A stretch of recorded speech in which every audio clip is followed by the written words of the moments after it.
I'm very honored to get to be the one to do this presentation about a very, very special woman who had so many gifts and talents that she gave to other people. Her name is Janice Cleary, and she passed away last year. And her vast sheet music collection is now being housed here at Mississippi State University, which I agree with Jeff. I think it's the best choice for it. And we're going to cover her whole life from the beginning in Omaha through her musical adventures. And it'll primarily be about the music in her life. I'll leave family matters to the family. And we're extremely lucky to have quite a bit of the Cleary family here today. Janice, however, was born Janice McFarland, December 1st, 1924. The whole story begins in Omaha, Nebraska, one of the great towns of the Western Plains, which had a lot to offer. Live music, big city culture, and I confirmed with Susan this morning that music was always a part of the McFarland family because her grandfather was a trained opera singer. That's Janice's father, James or John Patrick McFarland. And I got a few family photographs from Susan, for which I'm very grateful, and I think you all need to see them. This is the youngest picture I have of Janice. When she was dating her future husband, John, dated February 1943. So that would have been taken in Omaha, her hometown, which is a very special community. And one of the first dates John and Janice ever went on was to see the movie Alexander's Ragtime Band. So it was a bizarre twist of fate that they would later make ragtime music a big part of their life. That movie came out in 1938. It might have been a rerun or something that they saw in the movie theater. I'm not entirely sure. That movie... Adam, I have extra information. It was a double header. Oh yeah? Tell me. It was their very first date. Very first date. And I got this from her 18 months. So about 6 months before she passed. We were on the phone, and she said it was a double header. This was the first film. Yeah. And she doesn't remember the second one because after the first film, they left. Well, I can tell you something interesting about this movie that I've only learned recently because I'm a sheet music collector too. There were more individual songs published with this movie than any other movie in history. About 25 individual Irving Berlin songs, because there were that many in the movie. Most of them were old ragtime songs that he wrote in the 1910s. One or two were new songs written for the movie. Now It Can Be Told was the big hit that Alice Faye sang. So that's a little bit about the beginning of her musical life and their first date. And her wedding day to John Cleary was quite important too. She became Mrs. Janice Cleary on May 20th, 1944. That's the wedding picture on the left. And both Janice and John's parents are in that picture, including Janice's father, who was the opera singer. And the other photo was taken on their second wedding anniversary. And another reason that I wanted to show these pictures is because a lot of the musical parties that they hosted over the years were done in May, and it was always in honor of their anniversary.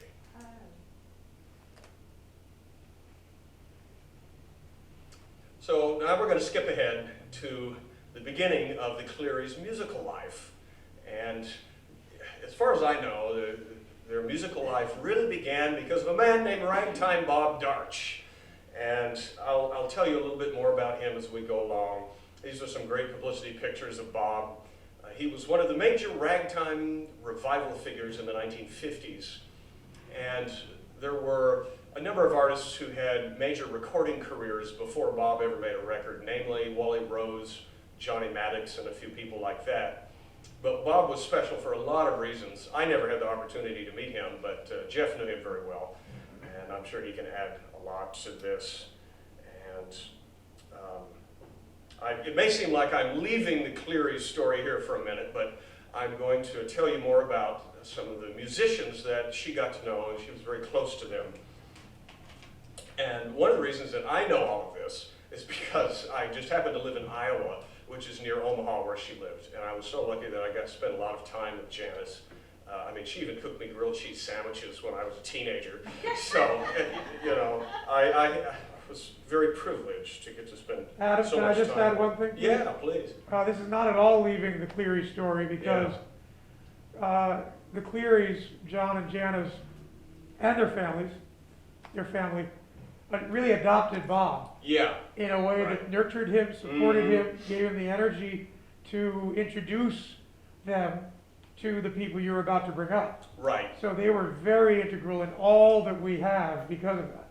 Well, I'm glad you mentioned that. Now, these are original photographs of the hotels in Omaha where Bob Darch used to play the piano. Janice told me that they first met Bob, I'm pretty sure it was 1958, at the Hotel Fontanelle in Omaha. So that's the Fontanelle Hotel as it would have looked in the 1950s when Ragtime Bob Darch played there in Omaha. And he also played at the Blackstone Hotel, which is the one on the left, which is still there. I think the Fontanelle's been torn down. And at that time in the 50s, nightclub entertainment was very popular. It was a good way to make a living for a lot of these ragtime piano players. Unfortunately, that whole scene is almost non-existent today. But that's why Bob would have been in Omaha frequently, to perform at those hotels and so forth.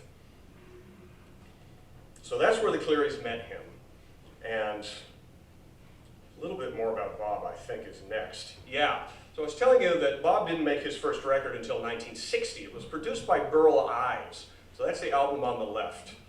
But starting in the mid to late 1950s, Bob did something that no one else did, which is he went to seek out the original ragtime composers and performers.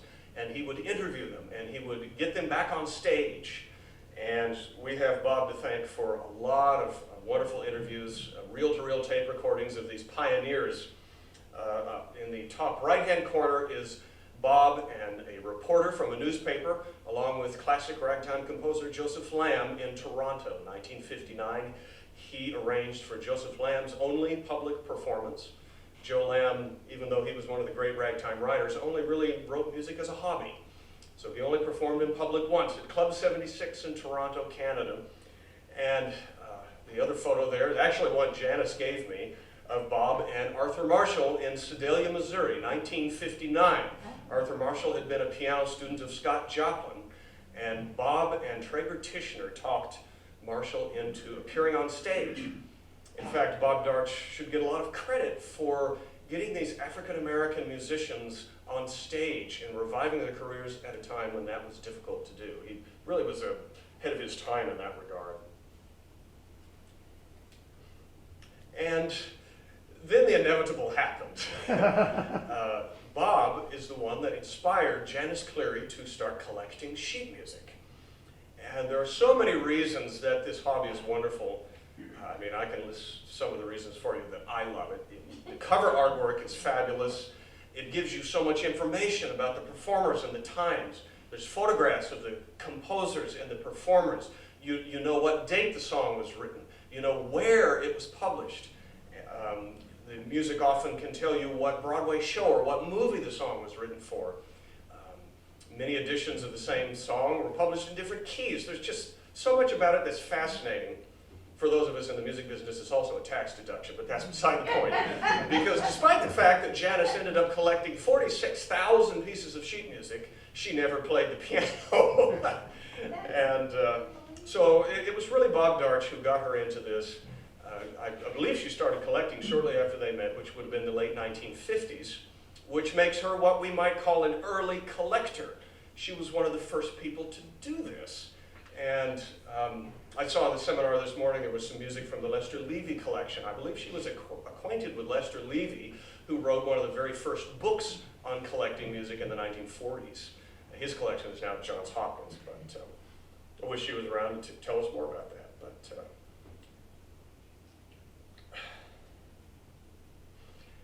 now I'm going to tell you about two other musicians who, again, were very special because Janice got to meet them, one of them, at least twice. And so that you all know who these people were, let me tell you about their early career. Joe Jordan is the one who's on the left, and that's a period picture of him, probably about 1915, I bet. He was one of the traditional ragtime piano pioneers, born in Cincinnati. He had a very long career. He lived to be 89 years old. And early on, he lived in St. Louis. If you saw the talk this morning, and you saw there was the Ragtime piano contest during the St. Louis World's Fair, well, Joe Jordan's name was in that newspaper article because he was there. He was a friend of Scott Joplin's. He played at the Rosebud Cafe in St. Louis. And shortly after that, like a lot of the other black musicians in St. Louis, he went to Chicago. And he ran the first and only all-black run theater in the country, which is called the Pekin Theater in Chicago. And he wrote a different show for that theater every week, hundreds upon hundreds of songs. And in the 1920s, he went to New York and wrote a lot of songs for Broadway shows.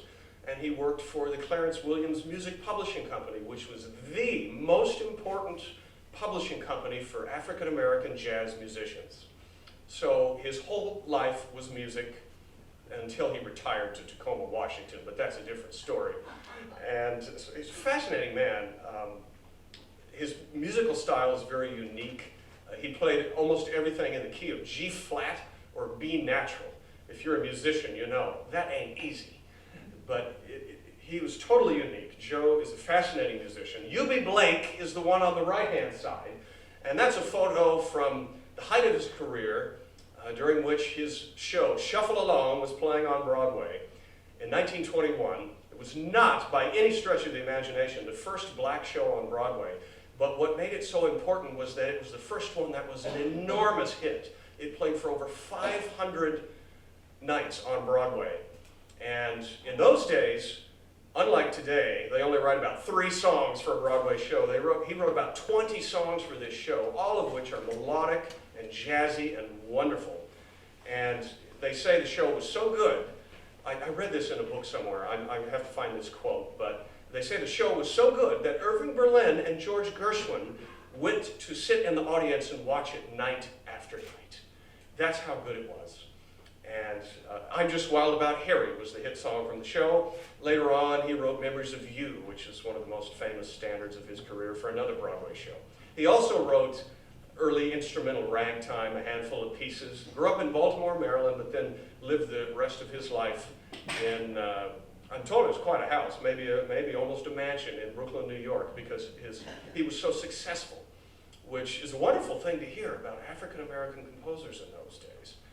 And it did happen to the lucky ones. Both of these men had this type of commercial success that Scott Joplin should have had. Poor Joplin had a very sad ending to his life, and his music is brilliant. It would be nice if he had been recognized like these men in his own lifetime. Eubie's career was revived when he became an old man, and in fact, I would argue that he was probably even more famous as an old man in the 1970s than he was as a young man. He was on the Johnny Carson show about 5 times, and they did a Broadway show all about his life called Eubie in the 1970s, starring Gregory Hines. So anyhow, that's who these men were. Back to the, oh no, wait a minute. This is a little bit about how the Clearys then met Eubie Blake and Joe Jordan.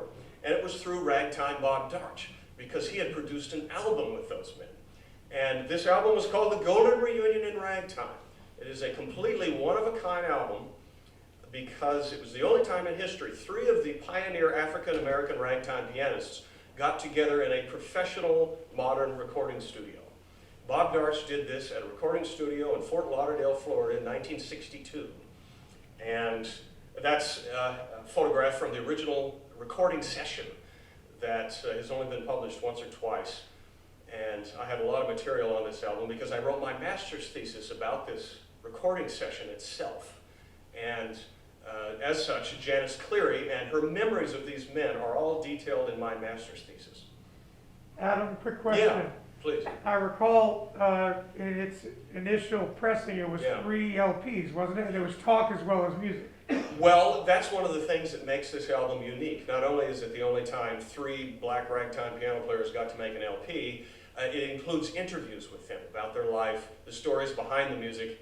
I guess I didn't tell you, the 2 biggest hits that Joe Jordan wrote in his career were Lovey Joe and that Teasin' Rag. And Lovey Joe is the song that made Fanny Brice famous. Baby Snook's on the radio, if not that any of you are old enough to remember that. But, the interviews were very important, and there was the LP, and then there was a radio show. There was really only 2 albums.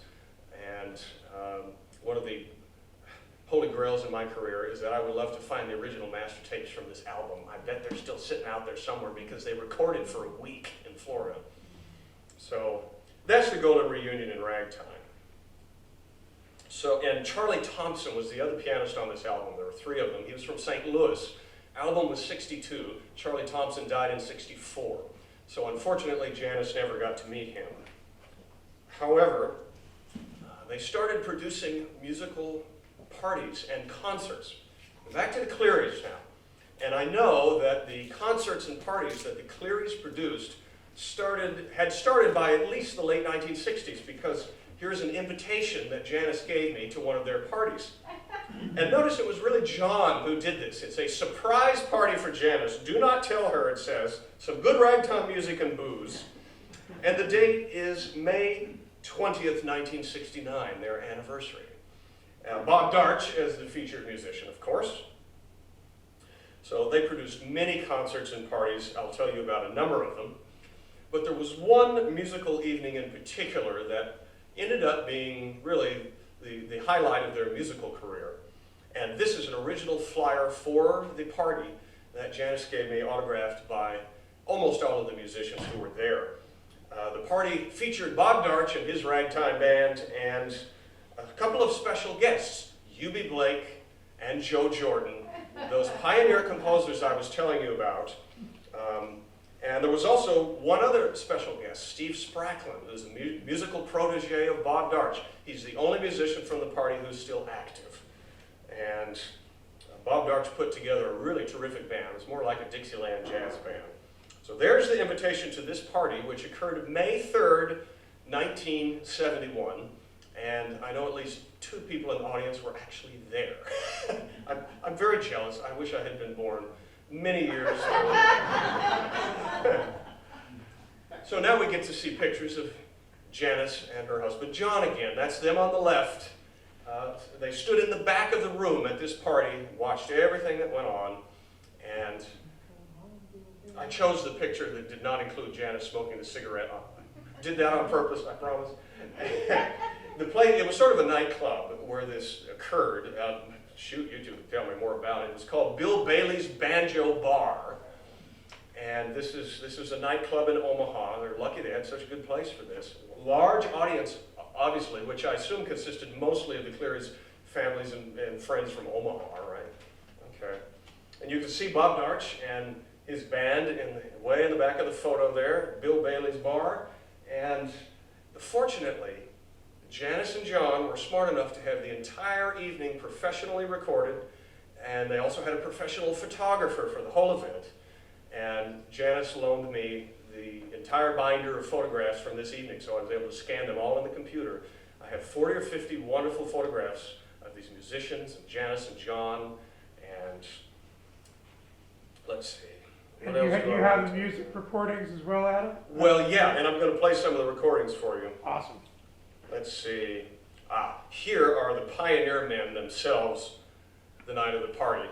And that's Ragtime Bob Darch looking down on U.B. Blake on the right, and Joe Jordan on the left. Now, Joe was 89 years old at the time of this party and sadly died a few months later. He died in September of 71, and the party was in May of 71. He was 89. U.B. Blake would have been in his early 80s. And Joe Jordan looks so slick there.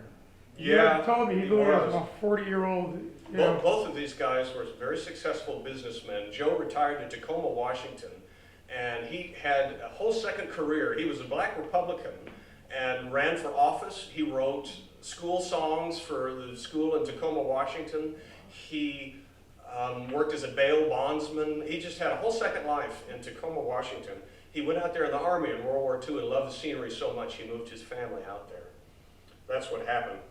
And so the Clearys picked the best recordings from that party, and the Clearys produced an LP in 1971 of the music from this concert. And it was released in two different versions. There's the one on the left, which is the original cover. You see Bill Bailey's bar. And then they had this second copy made. It's exactly the same music, but they had this second copy made, which they gave out as Christmas gifts.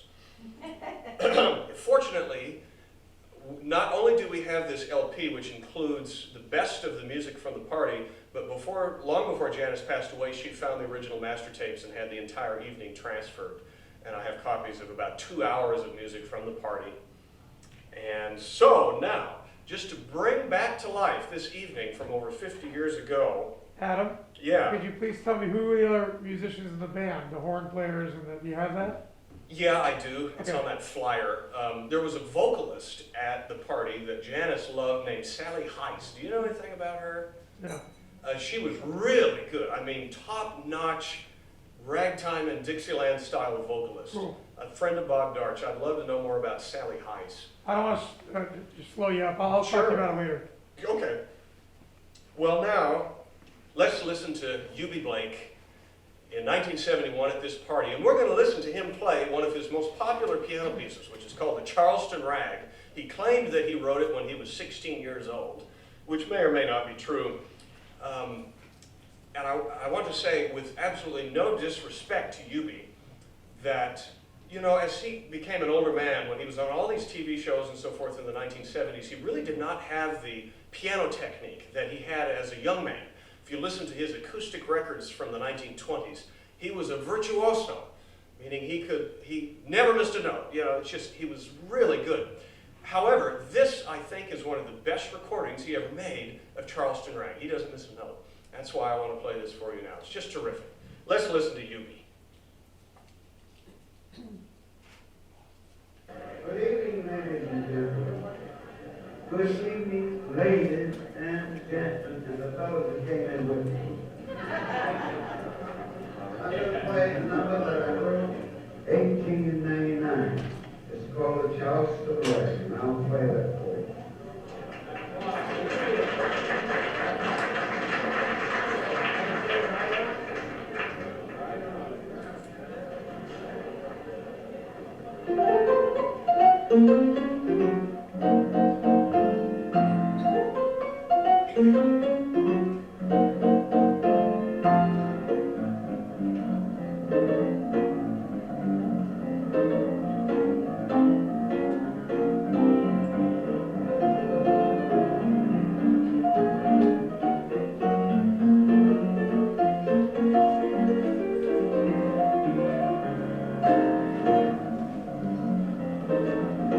Cleary's rented these upright pianos for the party, had them tuned, and had to buy them after the party was over because all the musicians autographed the pianos for them. Isn't that about right? I think.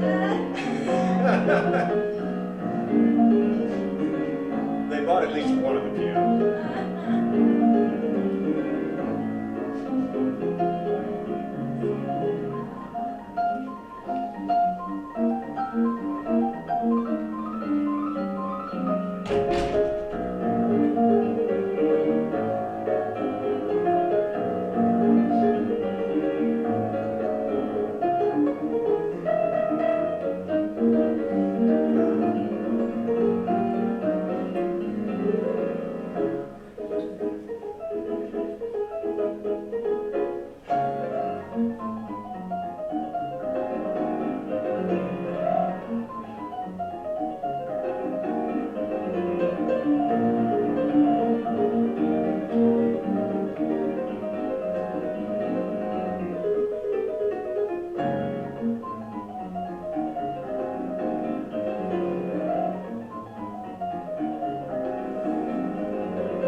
one of the best he ever made.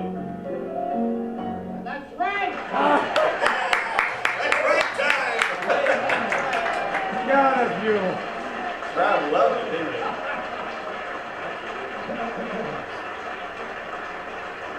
Thank you very, very, very, very much. Thank you. Okay, now we're going to pause for a minute, Oh, and we're going to move over to Joe. Here we go. Play some recordings of Joe for you. These are wonderful photographs. We're so lucky that we have all of these. And now the two songs that Joe sings are not instrumental piano ragtime. These are more like old vaudeville songs. And I've identified them, and it took me a while. One of them is, the first one is a tune called It's Getting So You Can't Trust Nobody.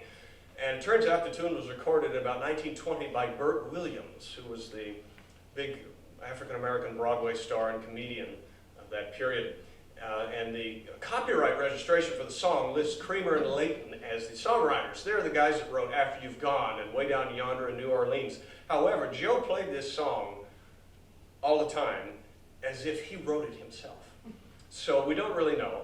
It's very amusing. His piano technique obviously is not like U.B. Blake, but again, I think he's a fascinating musician. And after It's Getting So You Can't Trust Nobody, we'll hear one of Joe's original songs called You Can't Get It Where It Ain't.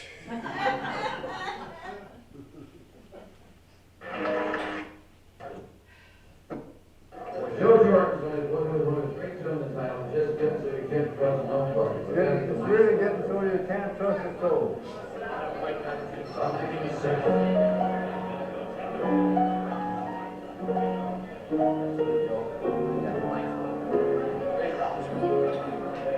A little old lady sang a tale of woe. She sang a tale of woe, and it went just so. I loved a man straight to his bone. It was a gent named Abraham Lincoln Jones. I caught him lying, and he broke his vow. And I can't put faith in nobody now. It's getting so you can't trust nobody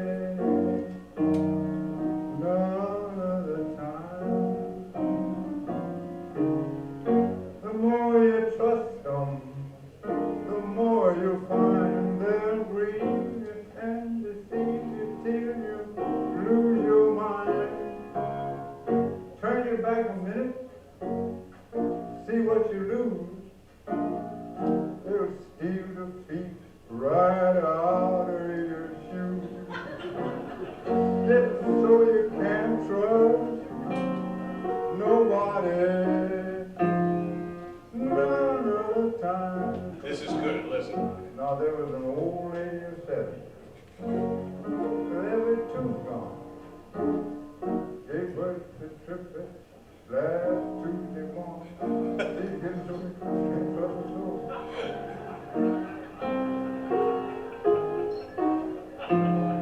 None of the time.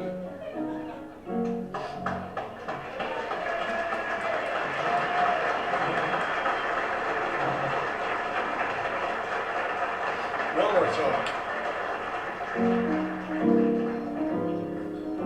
You ever try to get it where it ain't? Anybody ever tried to get it where it ain't? But you can't get it where it ain't.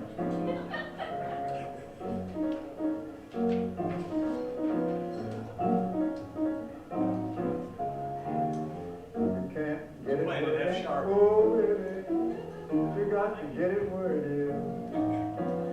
You can be as pious as a saint over there, but you just can't get it where it ain't. Now, if you want finance, don't be a crank.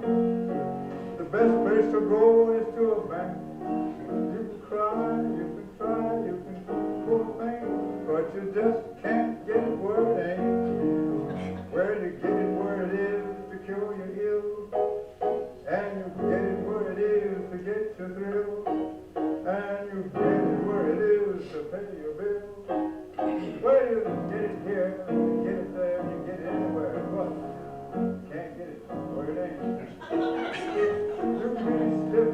pious as a saint.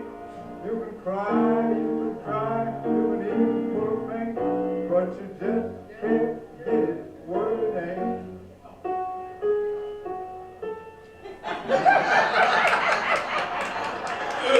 Isn't that great?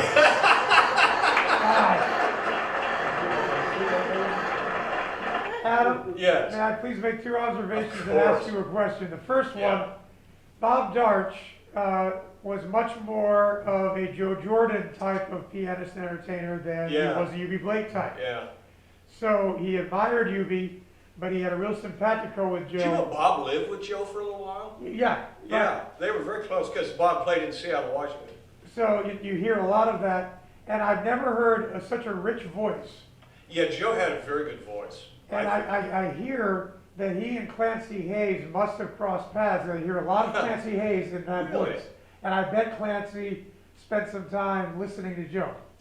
Which Well, I never made that. it's just a style of singing and performance that Yeah. nobody today remembers. That's for sure. And unfortunately, the recordings that might have happened in the very first decade of the 1900s, the technology was so poor you can't hear it very well. So having these tapes of Joe are so special. My question. Yeah. You had mentioned earlier Joe Jordan had written a new show per week, so hundreds of songs. Yeah, at the Pekin Theater. How much of that still exists? The I music? don't think too much of what he did at the Pekin Theater still exists, outside of a couple of songs that were published by the Pekin Music Company. The Jordan family donated his music to one of the major black universities. I can't think which one it is. Some of it may exist there. I'd be surprised if much of it does. Well, I could go on about Joe all night, but anyway, now there's a little something else I want to do here, just to bring this evening back to life for you. You see, there's another African-American entertainer in the picture on the right, standing between Eubie and Joe. His name was Charlie Williamson. This is not the piano player Charlie Thompson. His name was Charlie Williamson, and about the only thing I know about him is that he was a member of the Omaha Musicians Union, obviously an old friend of Eubie and Joe's. So they invited him to the party, and the only thing he did is he got up and he told an old vaudeville joke. And so I think I'll read it for you now. So this is from Charlie Williamson. When I was coming down the street, I heard Eubie talking about a preacher. A preacher thought someone had stolen his overcoat and he was raising hell. When I got back, he had quieted down. So I asked him, "Why did you quiet down so much after giving the congregation all that tripe?" He says, "When I got to the passage in the Bible that says, 'Thou shalt not covet thy neighbor's wife,' I remembered where I left my overcoat."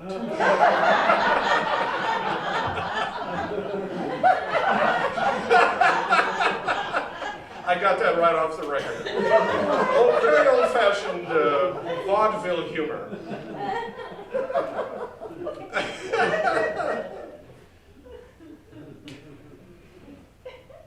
Well, now, while they were there, Eubie and Joe stayed at the Cleary's home. So here's some photographs of Eubie and Joe in the Cleary's house. Eubie on the left, Joe is sitting there on the far right. And I even have some tape recordings of interviews from the time they spent at the house. I think Eubie stayed about a day longer, as I recall. And Eubie took the train from New York all the way to Omaha for this. Joe Jordan flew in from his home in Tacoma, Washington. I told you he retired out there. And so Janice is the one that took Joe back to the airport. And she told me when she dropped him off at the airport that he told her, "Don't tell Bob, but this is the end." And sure enough, it was his last performance before he died. So Janice told me that. And one of the other comments she made, I think, is most interesting.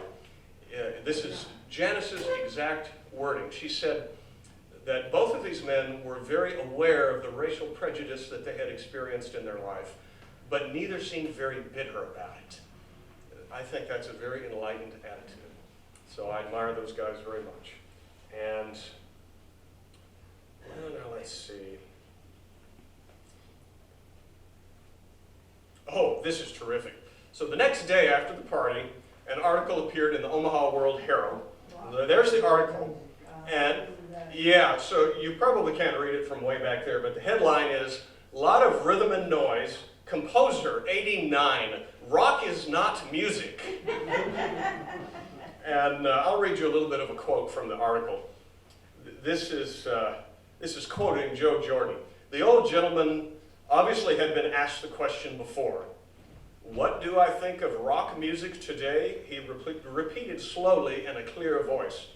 How are you going to think on something that you don't hear? I hear a lot of rhythm and noise. They're moving to the rhythm. Today you don't need the tune. To hell with the tune. But it ain't music. It goes under the guise of music. It's not bad or anything else, but it ain't music. They should get a proper name for it.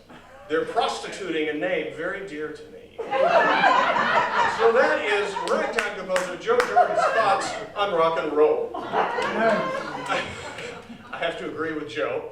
Eubie Blake was much more diplomatic in his response. In this article, he says, I don't understand it, so I can't say anything about it. He was more diplomatic. I'm more like Joe. Sorry.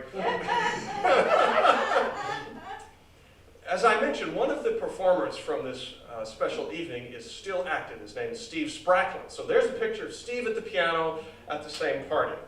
And I bring this up because last year, Steve finally finished his book on ragtime Bob Darch, which he had been working on for nearly 20 years. It's called I Thought You'd Never Ask.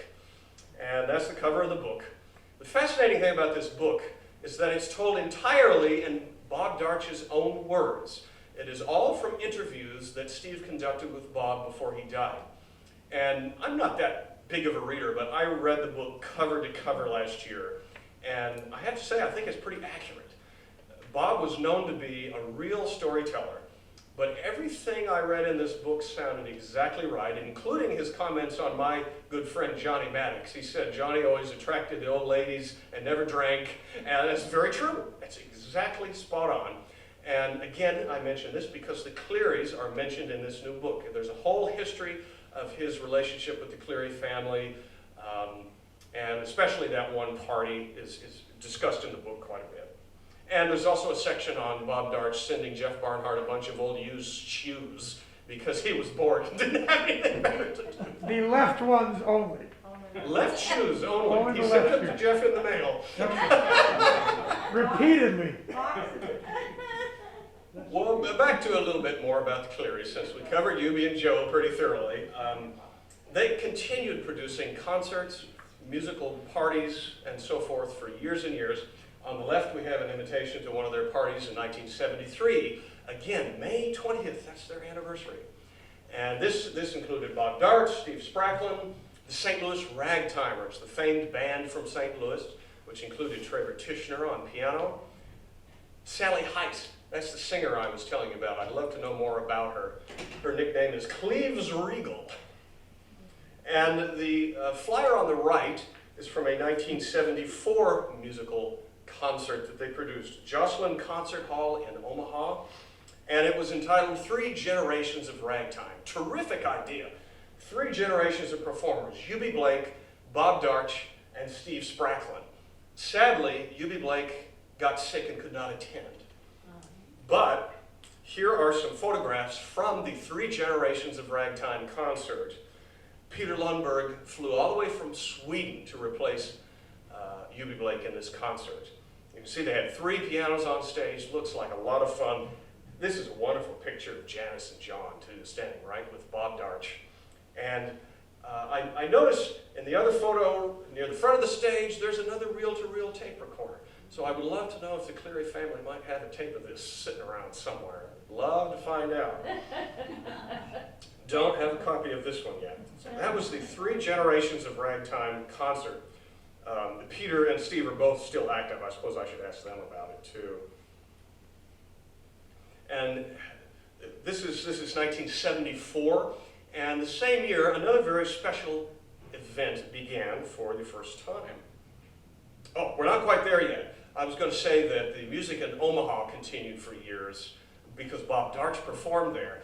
Here's some pictures of Bob at his famous Cornish upright saloon grand piano, which are taken down in the old market at Omaha. And I think Steve's in some of those pictures.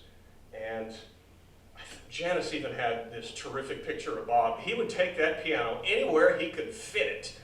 And she had a picture of Bob playing that piano on top of a huge pile of garbage in Omaha. 1974 is the first Scott Joplin Ragtime Festival in Sedalia, Missouri. They had 2 festivals, I believe, in the 70s. And then the event continued again in the 1980s and has continued to this day. And Janice was one of the biggest supporters of this event. In fact, shortly before she received the Lifetime Award from the Joplin Foundation, she told me she'd been to every single festival except one. So that alone makes Janice and John Cleary incredible supporters of this style of music. And she made many more friends through that event. Obviously, Jeff Barnhart. I love that picture.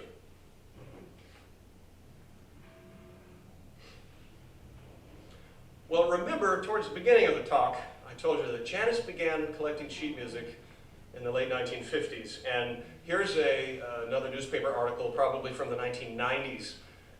Omaha's sheet music collection totals 30,000 pieces. It grew and grew. And I don't know where she got it all, of course, although I do know that she bought music frequently from a woman named Beverly Hamer, who's one of the few major sheet music dealers in the country that ran a vintage music auction outside of eBay. Beverly's still around, doing fine, but she's retired and doesn't do auctions anymore. Wayland Bundle has sort of taken up where she left off. They're both from New England, from New Hampshire. It's funny, the 2 big sheet music dealers happen to live there. But what happened? My thing went off. Whoops. We can move on anyway. I think Janice had one of the best preservation methods for collecting, because she ran a craft store, sold yarn and stuff like that. And so when I don't know if it was when she retired, I don't know when it happened, but she used these beautiful glass shelves out of her craft store to store the sheet music. So you can see that in the photo on the left. She put each piece of music in an archival music sleeve and kept it in a computer cataloging system. And Bob Darch is the one that created the fields in the cataloging system for her so that she would know exactly what information she needed to write down in the computer. The publisher, the date, the composer, the key the piece of music was in. She included all of that information. And then she taught me something which I do with my own collection, which is I put the music in, I don't know if you call it upside down, but so that you could open the bottom of the music without taking it all the way out of the sleeve and see the date. So when you're cataloging it, you don't have to take it all the way out of the sleeve, and she would write the date in the lower right-hand corner of the sleeve, not on the music, but of the protective sleeve. I think she had among the very best preservation methods as a collector. And I met her in Sedalia, of course. I think that's the first time we met. And I was very honored. And this is my favorite picture of the 2 of us together. That was taken right after I stepped off the stage at Carnegie Hall. Janice flew when she was in her late 80s, all the way from Omaha to New York City, and attended the concert the same day in New York City that I was at Carnegie Hall, and went to the after party that night and did not seem fatigued at all. So it was a very special evening. That's my favorite picture of the 2 of us. Now, a little bit more about her special sheet music collections. I'm not sure if many others are aware of these things. She collected, of course, the music of Joe and Eubie because she had met them.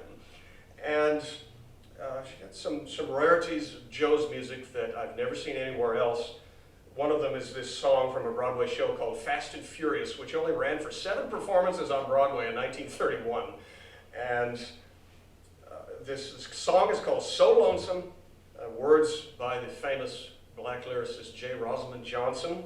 I think the comedian Moms Mabley was one of the stars of this show. One of Joe's earlier songs is up there as well. And of course she collected Eubie's music. And there's a piece, she had 2 copies of that. I scanned it out of my own stuff. And it's interesting because it's not composed by Eubie Blake, but it features a picture of Eubie Blake and his orchestra on the cover there, the Awful Moanin' Blues. And you see the Ragtime Bob Darch stamp as well. Bob Darch stamped all of his sheet music in the 1950s, which is now heresy. So we don't do that anymore to the antiques. But because of what a legend Bob was, now the stamp itself is kind of special, you know. Janice began collecting another composer. Now this is a name you may not know. His name is Maceo Pinkard, but her primary interest there is because he published his first music in Omaha, Nebraska. And he was born in West Virginia, but started his musical career as a teenager, no less, in Omaha, Nebraska from about 1915 to 1918. His first couple of songs you would consider ragtime. Later on, his music is some of the very best sophisticated jazz of the 1920s. And he wrote a very famous song you might have heard called Sweet Georgia Brown, theme song for the Harlem Globetrotters. And Maceo Pinkard's not a name that's well known, but he was very successful in his own time. Here's some more of his music. On the left, The Blue Melody, which is the only instrumental piano piece he ever published. I have never been able to find it, but it's in Janice's collection.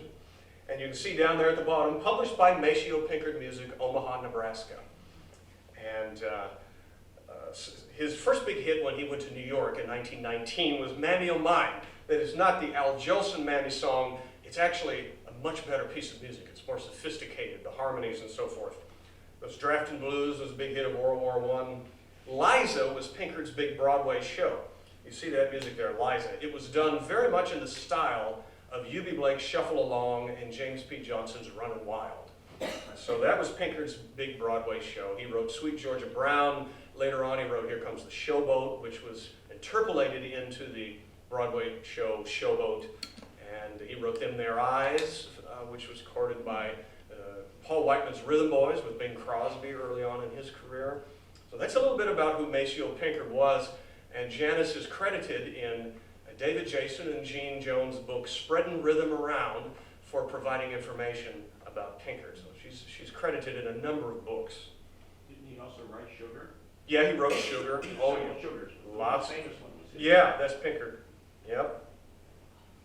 Well, as you may remember from the beginning of the presentation, Janice loved Alexander's Ragtime Band because of the movie.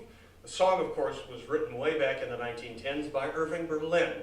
Berlin became one of her favorite composers. He was a Russian-born immigrant who lived to be 101 years old. I think he's just about the most fascinating American composer. You know, Gershwin and a few others might come close, but I think Janice had the most exquisite taste, and she amassed what is probably one of the most complete collections of Irving Berlin's music in the entire country. Berlin, the Jewish immigrant from Russia, is the man that wrote God Bless America, White Christmas, and Easter Parade, of course.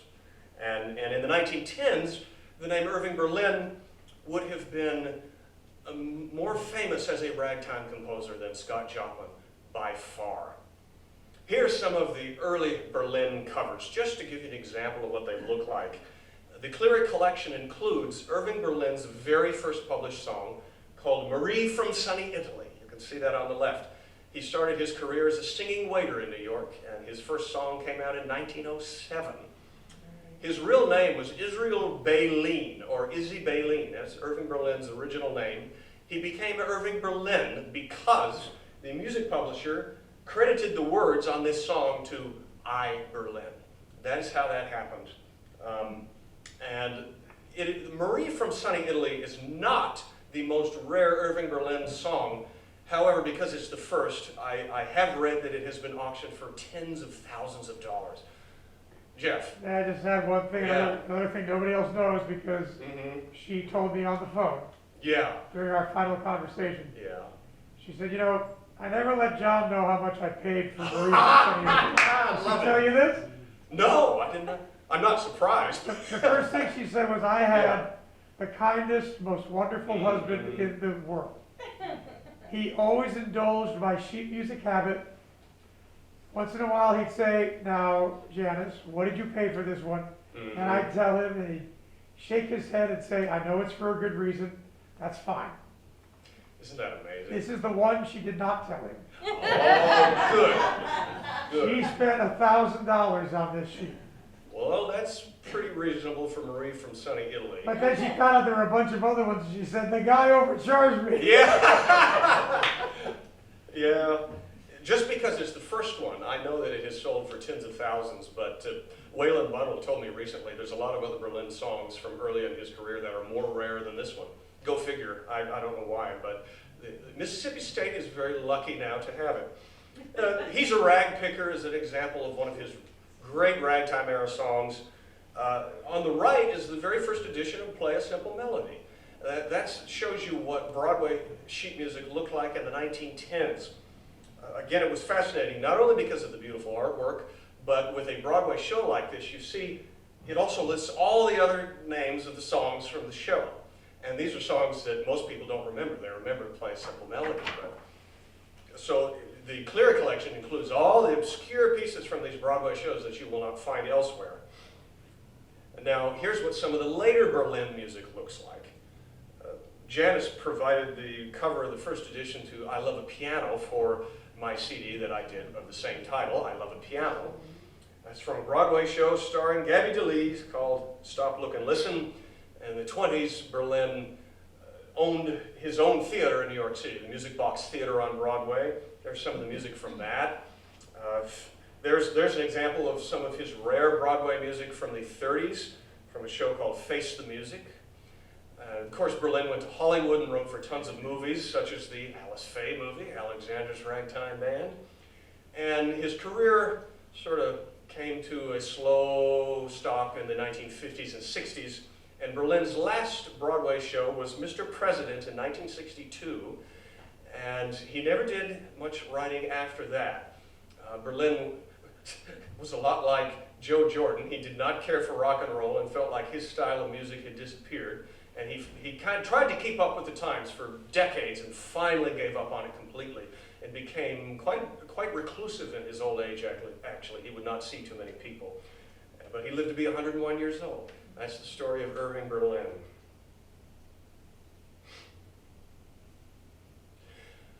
Well, Janice continued her life supporting musicians even after she had just about given up collecting sheet music, which she did not do until she was well into her 80s. And she got the idea to produce CDs of music from the collection, which I think is just really clever. And Jeff Barnhart was the first one to do one of the albums for the Cleary Centennial Collection, Rare and Rip-Roaring Rags of 1910, done in 2010. And then I did the second one in 2012, Rare and Rip-Roaring Rags of 1912. And the idea was to take instrumental piano rags from her collection that had never been recorded before, record them and make them available. I tried to do research as best I could, but I found out later a number of the pieces that I recorded had already been done. It doesn't make a whole lot of difference. It's terrific music. And I don't know if Jeff brought any, but I've got some of the album here this weekend. Did you bring some? You know what? I will be getting some after the fact. Yeah. Oh, having some more maybe? From Ellen. Ellen's got some, and I think I'll be getting some from her. Okay. So it'll be made available in the future, and thank you, Ellen. Yeah, no kidding. Because I run out. One of the Cleary family did the graphic artwork for these CDs, and I've got something with me. I'd love to get rid of them. They're on the table right outside, the Templeton Museum here in the library.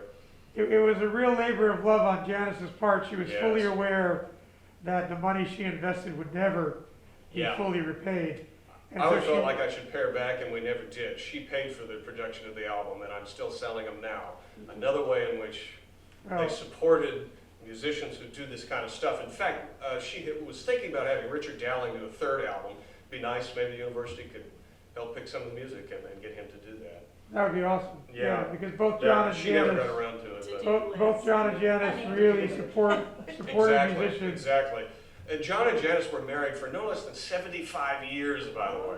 So they were such special people.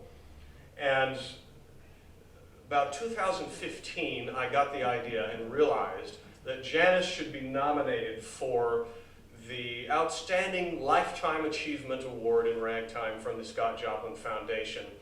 Jeff and I kind of worked on it together, and I'm so glad that it happened. So here she is in Sedalia at the Scott Joplin Festival receiving the award in 2015. And this award has customarily been given to performers. The very first recipients of this award were very famous names you might know, like Max Morath. let's see, who else? Traeger Tishner, Ragtime Bob Darch. I think one of the only scholars that's received it is Ed Berlin, who wrote the foremost book on Scott Joplin. But I think of all non-performers, Janice Cleary was one of the most important people that needed to receive this award, and I'm so glad it happened. And that was I towards think the end it's of her pretty musical unfair. life. I look a lot older now, and you still look young. I don't know about that, but this last slide includes some of the rare music from her collection, by the way. Pekin Rag, which shows the inside of the all-black Pekin Theater in Chicago. That copy of I'm Just Wild About Harry has Harry Truman, the president, on the cover of it. At the party in '71, U.B. Blake gave out copies of this music and autographed them for everyone. It was not the original edition, but it was a copy from the 1940s that had Harry Truman on the cover. And this tune, Blue Thoughts, is a concert work by U.B. Blake from the 1930s. Janice provided me with the music. I'm going to play it tonight. And of course, she also had a lot of music of Bob Darch. And Darch wrote a lot of tunes, but very few of them were ever published as sheet music with cover artwork. This is from the very beginning of his career when he was playing the piano in a saloon in Alaska, the Flicker Red Rag. So that's quite a rarity as well. And I just hope that Janice and her music will live on now at Mississippi State for a long time. Let me say this. I have been privileged to get to know most of the other sheet music collectors in the country. I've been to visit them at their homes, and I have come to the realization that most of the time, giving sheet music to a university is not a great idea because the music goes and it sits in a box in the library and no one ever touches it, no one ever uses it. This has happened with multiple people I know. A collector named Mike Montgomery gave some of his music to the University of Michigan 30 years ago, never saw it again, so he did not give them any more before he died. And however, the thing that is different about this and makes Mississippi State and the Templeton Museum the perfect place for Janice's collection is that they use it, they scan it, they digitize it, they display it on the wall here in the back of this museum. You'll see 48 pieces of sheet music from Janice's collection, which we're going to discuss tomorrow in more detail. Chip will do that mostly, I imagine. But then we also have this festival and all of these events surrounding this collection so that it is used, it is loved, it is shared. And that's what made this an excellent choice for the Cleary collection. Now that's all I had to say. Thank you so much for coming and listening, everybody. Thank you very much.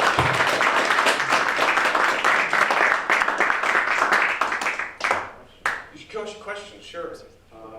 What role did you or Janice's family play in having the collection brought here as opposed to someplace else? You know, I really regret I lost touch with Janice for the last 2 years of her life or so because I moved back to Colorado. She was in assisted living for a while. It was Jeff Barnhart that had the brilliant idea to have it donated down here.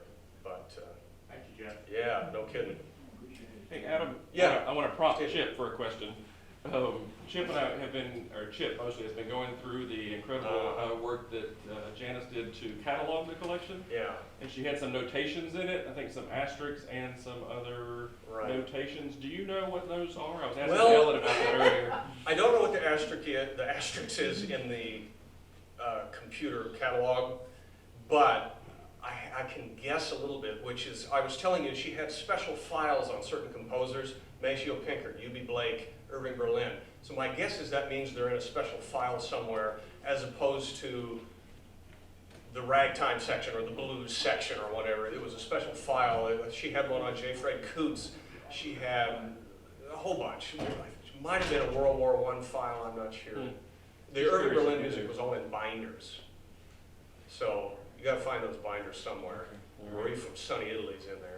And Yeah. Yeah, I'm glad you asked that because it was not consistent. So I'm sure Well, Jennifer goes. considering what Adam just said, we ought to take a moment to introduce the lady who will be spearheading the eventual digitization. And all I can say, Jennifer, is the pressure's on now. Jennifer McGillen from Special Collections has taken this project on with her staff.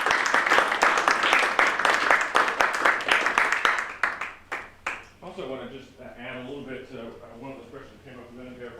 So 2 years ago, I guess, Jeff called me and said that he had been talking to, I guess, Jim Cleary, one of the sons, and he had said that he had been talking, I guess, to Janice and the family, but trying to figure out what to do with this massive collection, and Jeff called and said, would y'all be interested in this collection? So we, of course, said, yes, I think we'd be interested in it. I talked with Jennifer, and of course, her first question was, how big is it? And had to say, well, it's 40, 50,000 pieces of sheet music. So we worked out a deal to bring it to Mississippi. But I want to say that, I know that this was a labor of love for Janice to collect this collection, and certainly for her husband and family. And I know it had to have been a difficult decision to give up the collection or to pass it on to someone else. But we can't thank the family and certainly Janice enough for taking the time to preserve this collection and then to make it available to so many others. So I want to thank Susan and Ellen and the whole family, the Cleary family that are here today. And I'll ask them just to stand up for a minute and Yes, be please. recognized.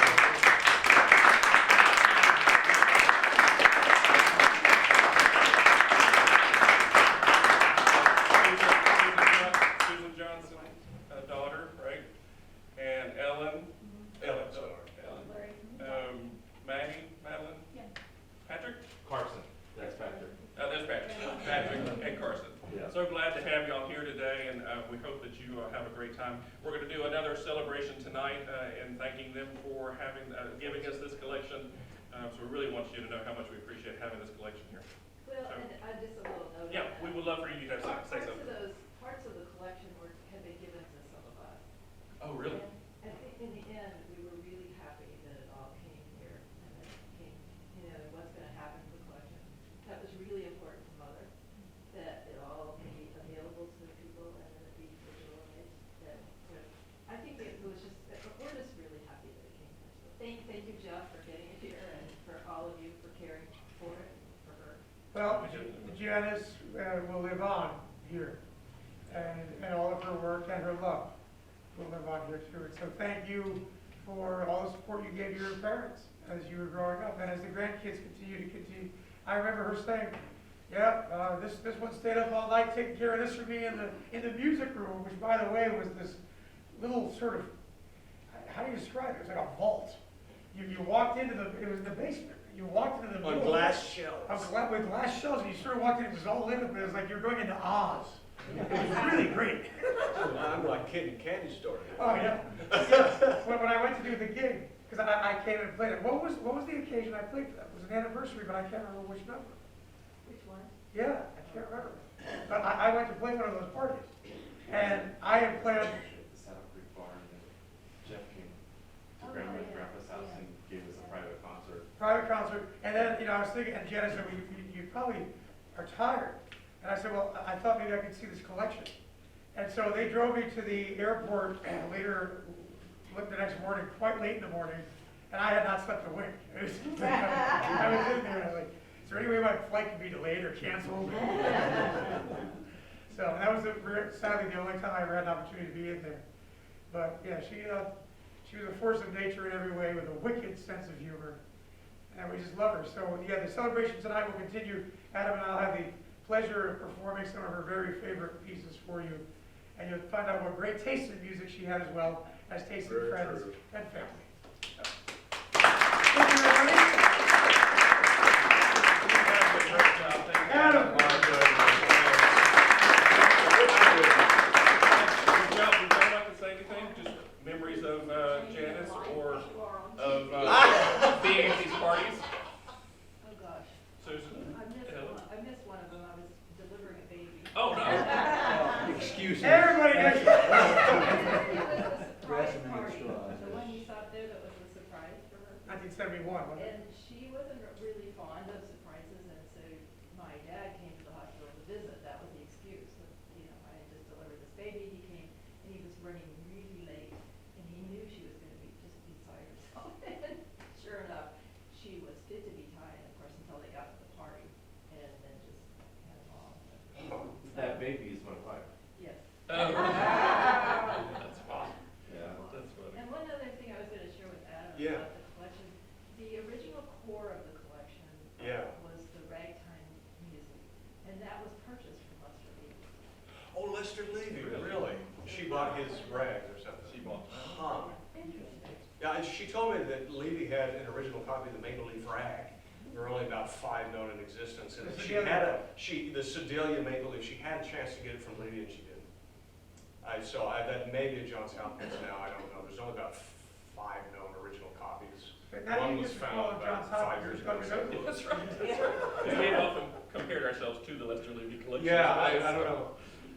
So that's pretty cool. fascinating. The Smithsonian expressed. Did she start in 58, do you know, when she met Darcy, or was it a little after that? I don't know. What were you gonna say about the Smithsonian? Oh, they initially, because my daughter, one of the granddaughters, was communicating, and we were at that point trying to figure out what to do with it all. Right. And they were writing back and forth about said that they were interested. The Smithsonian? Yeah. This and is a then better choice. That was the end of that. Well, on that conversation I had with Janice, again, the final one, it was lengthy and wonderful. I remember almost every sentence we shared on that conversation, phone conversation. She had mentioned that she had learned, she thought, that the Smithsonian was backing off in their interest, They just for whatever stopped. reason. Well, and the Library of We're not- Congress I mean, already it's not has it something. all. The Library of Congress down the street already has it all. They have everything she had, really? Well, I bet they they gave you a have couple of 98.5% of it. And I know David So- Sager really well. Yeah. I think This he might is- have just been overwhelmed. This is There's so much just coming. about the most excellent choice regardless. Yeah, I- part of the conversation with the Smithsonian broke down when Grandma had asked, I'd like to see where you're going to put it. And that references back to Adam's comment. It would have about been in a box, or in somewhere. storage somewhere, And and, then- this sheet is a wall back here, I think is one of a kind, just for I mean, that's in display. Washington DC, so those Yeah. music things would have ended up with all the alien artifacts in the back of the back room. Yeah. You know? Yeah.